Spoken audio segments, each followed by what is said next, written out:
berrelasi dengan hikmat. Dalam bacaan ini ada dua undangan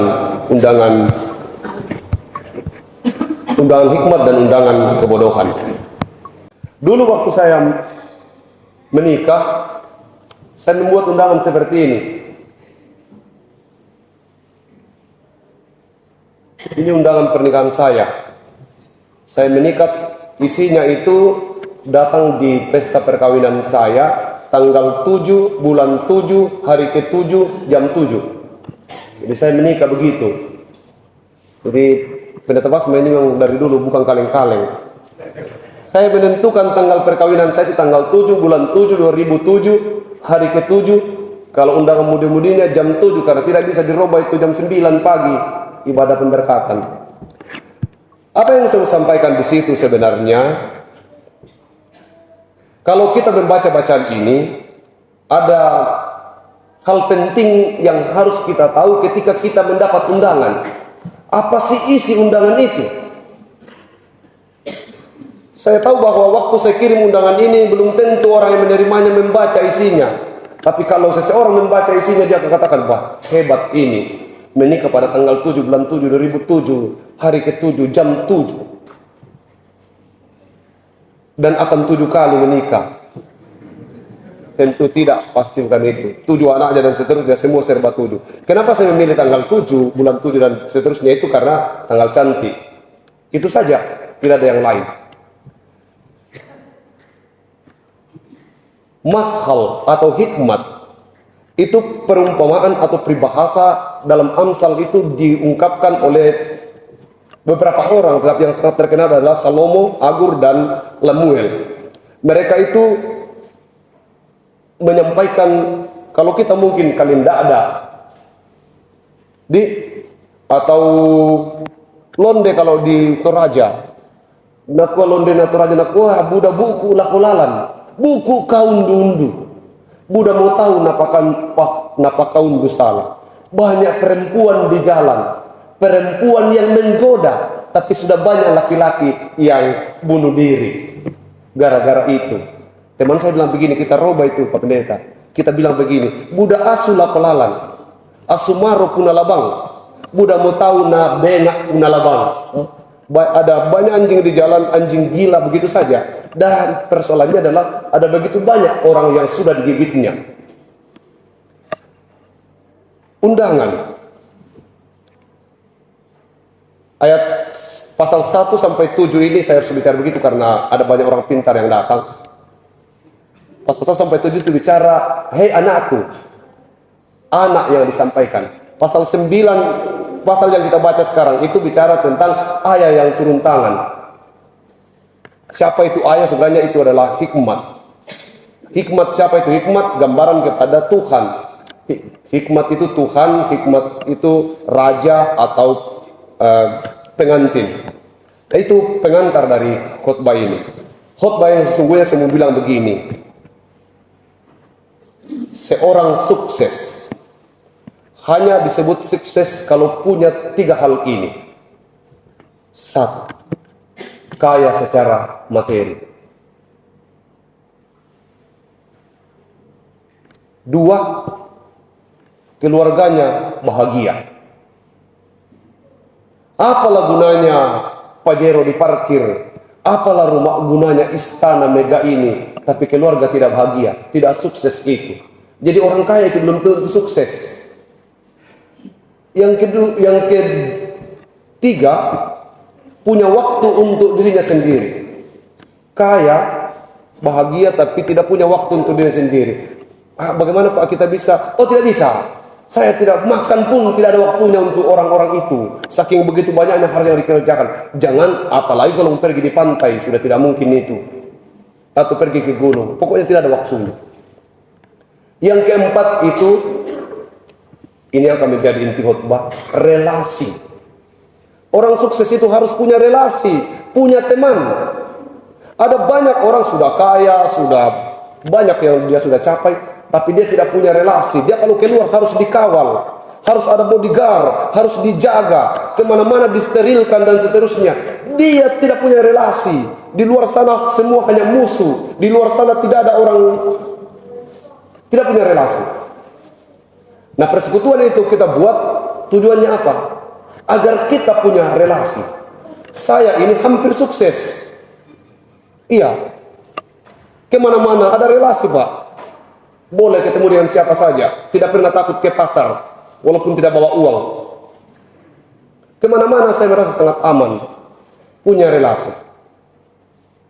Waktu, saya punya waktu. Hari ini saya bisa pergi ke pantai sampai berapa lama di sana, bisa ke gunung besok dan seterusnya. Saya punya waktu untuk diri saya sendiri. Ada, berarti 2 terpenuhi. Yang ketiga, keluarga saya bahagia. Tanya istri saya kalau tidak percaya. Kalau dia hari ini masih bilang dia tidak bahagia, tanya lagi bulan depan. Pada saat dari sinode sudah berdering. Apa? Berarti tinggal satu, yaitu kaya. Masa akan kita merasa diri kita tidak sukses? 4 ini sudah kita penuhi. Tinggal kaya yang belum terpenuhi. Yang paling penting di situ adalah relasi. Orang paling kaya itu adalah orang yang punya relasi. Di mana-mana orang yang punya relasi tabungannya ada. Saya sebagai pendeta kemana-mana tidak pernah takut selagi masih ada orang Kristen di sana. Kenapa? Saya tahu bahwa saya punya relasi dengan orang Kristen lain dimanapun berada. Kalau saya tersesat, misalnya saya ke Jawa, saya cari saja gereja. Lalu saya bilang, saya pendeta tersesat. Tidak mungkin tidak dikasih makan. Bahkan ada kemungkinan dikasih biaya tiket untuk pulang. Tapi harus alasannya tersesat. Itu. Relasi itu penting. Membangun relasi. Sekarang ini ada banyak tawaran-tawaran relasi yang berbahaya. Karena orang sekarang hanya mau membangun relasi dengan kita kalau ada keuntungannya. Dan itu juga berbahaya. Abraham Maslow katakan bahwa kebutuhan itu pertama makanan. Orang paling penting itu punya makanan. Kalau tidak punya makanan, siapapun dimakan. Yang kedua, itu rasa aman. Biar sudah ada makanan, tapi kalau kita belum aman, tidak bisa juga makan sambil lari. Toh? Atau makan tapi pedang terhunus di tangan. Tidak nyaman. Sesudah kita makan dan aman, tidak enak kalau tidak diakui. Makanya itu orang minum banyak, supaya diakui sebagai peminum. Jangan langsung dibunuh atau dimatikan itu. Ada orang yang menyanyi terus supaya diakui sebagai penyanyi. Dan tidak ada orang di dunia ini yang tidak ingin diakui. Semua orang akan berusaha mencari tempat di mana dia diakui. Dan percayalah saudara-saudara bahwa orang akan pergi dan mencari tempat di mana dia diakui. Kalau di gereja ini dia tidak diakui, maka dia akan pergi ke gereja yang lain. Kalau di jemaat ini dia tidak diakui, maka dia akan mencari tempat yang lain. Kalau di lingkungan ini tidak diakui, maka dia akan pergi mencari lingkungan yang lain. Kalau di dalam grupmu dia tidak diakui, maka dia akan keluar dari grup itu. Kalau di dalam rumahmu ada laki-laki tidak diakui, maka dia akan pergi di rumah orang lain. Sama dengan kalau di rumahmu ada perempuan yang tidak dihargai, maka dia akan pergi ke rumah laki-laki yang lain. Karena itu penghargaan. Sesudah itu, kalau orang sudah diakui, dia butuh aktualisasi diri. Butuh menguasai orang lain. Butuh dibilang lebih dari orang lain. Nah itu. Untuk itu, undangan hikmat datang. Baca isinya. Hati-hati. Ada banyak tawaran sekarang datang. Undangan lewat media tentang banyak hal. Dunia menawarkan banyak hal. Baca baik-baik isinya. Berhati-hatilah jangan sampai kita salah menerima undangan. Relasi. Undangan hikmat. Dari 1 sampai 11 bacaan kita, 2 ayat terakhir menjadi kuncinya sebenarnya. Yang di atas itu hanya sampiran.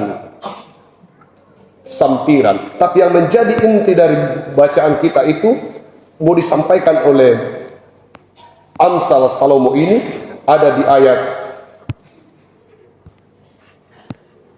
10 dan 9. Saya bacakan untuk kita. Permulaan hikmat adalah takut akan Tuhan, dan yang mengenal Yang Maha Kudus adalah pengertian. Karena oleh aku umurmu diperpanjang bukan karena harta bendamu, bukan karena apa-apamu. Itu hikmatnya. Oleh karena aku, engkau kemanapun akan ada relasi. Oleh karena aku, maka umurmu diperpanjang, tahun-tahunmu ditambah. Oleh karena aku, maka seluruh pencapaianmu, seluruh yang kau dapatkan sekarang itu bukan karena siapa-siapa, bukan karena hikmat dari mana-mana, tapi hikmat dari Tuhan. Itu yang mau disampaikan. Selamat menerima undangan dan hiduplah sebagai orang berhikmat. Hari ini dalam jemaat kita, dalam klasis kita sedang membangun relasi yang lebih besar. Itu PKB, itu kategorial relasi. Kita tidak pernah kenal beliau-beliau ini kalau tidak dalam relasi persekutuan kaum bapa. Bangun relasi yang benar, relasi dalam persekutuan gerejawi. Ibu-ibu ini punya teman di berbagai tempat. Itu relasi yang dibangun dengan hikmat. Tidak ada di atasnya lagi itu dibilang relasi dalam organisasi gereja. Tidak ada di atasnya. Ada banyak hubungan-hubungan. Ada grup dagang kita masuki, dan kita punya teman, punya banyak follower, tapi mereka itu mengikuti kita karena ingin diikuti. Mereka itu menonton kita karena ingin dinonton. Mereka itu menyanjung kita karena ingin disanjung. Tapi dalam organisasi gereja, relasi ini dibangun dalam hikmat. Siapa itu hikmat? Hikmat itu adalah Tuhan. Hikmat terakhir. Baru 10 menit. Ada dua orang murid bertengkar dalam satu persoalan. Apa persoalannya? 3 tambah 3, yang bodoh bilang 9, yang pintar bilang 6. Siapa yang bilang 9 di sini? Ya, yang bodoh jangan angkat tangan. Mereka bermasalah, lalu yang bodoh bilang begini, kalau 3 tambah 3 itu tidak 9, potong kepalaku. Yang pintar bilang, kalau 3 tambah 3 itu tidak 6, saya berhenti sekolah. Mereka kemudian datang di gurunya. Lalu diceritakanlah persoalannya. Gurunya dengar, kalau 3 tambah 3 tidak 9 guru, saya potong kepalaku. Yang pintar katakan begini, kalau 3 tambah 3 tidak 6, saya berhenti sekolah. Guru bilang begini, tunggu saya jawab. Jawabannya sahabat. Kita tunggu juga jawabannya. Sudah pasti 9. Kenapa 9? Ya? Saya ulang, kita tunggu juga jawabannya itu. Jawabannya 9. Kenapa 9? Itulah hikmat. Kalau tidak 9, maka guru akan kehilangan satu murid. Dan selama-lamanya. Dia katakan, aku lebih memilih 9 demi untuk satu nyawa daripada 6. Tapi mengorbankan satu orang. Hikmat. Sekiranya kita semua juga kembali ke dalam hidup kita. Jangan buru-buru mengambil keputusan. Jangan buru-buru menerima undangan. Berhikmatlah. Dan hikmat yang kita maksudkan adalah sampaikan semua ke Tuhan sebelum engkau hendak mengambil keputusan.